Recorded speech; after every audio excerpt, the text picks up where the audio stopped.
Ooh, what are these? Apple pie pudding shots. It's kind of a tongue twister, especially if you've had too many. However, let's see how they are. They look cool. Pretty damn solid. I'm not just saying that because I made it.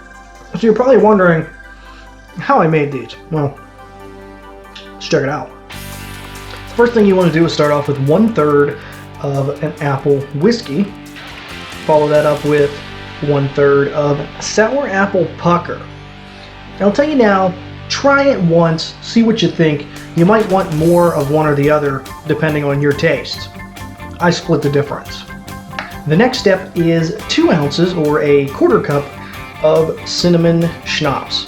I opted for cinnamon schnapps instead of Fireball. It was a better taste profile in my opinion. Followed up with 3/4 cups of 2% milk. And then comes instant vanilla pudding. This is just a small regular sized pack of instant vanilla pudding. We're going to stir that in, whisk it in till everything is nice and smooth. Then as MC Hammer would say, stop. Give it 5 minutes and then go back to it. Okay, he didn't say that part, but you get it. This 5 minutes is a great period of time for you to crush up some graham crackers and cut up some apples into little pieces. Once you've gotten that far and your pudding is starting to set, gradually fold in the entire tub of Cool Whip, and it takes a little bit. Get it folded in nice until everything is good and smooth, and it's time to put these babies in the cups. I like to use 2-ounce plastic cups for ease of cleanup and use.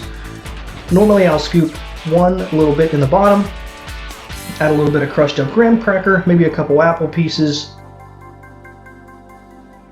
more pudding, top it up with even more crushed up graham crackers and apple pieces. This yields a pretty good number of shots, somewhere between 20-30 shots you get out of these depending on what size cups you're using.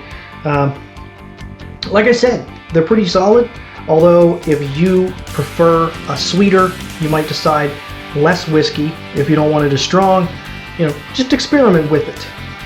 None of the ingredients in here are overly expensive, and I'm kind of pleased with the results.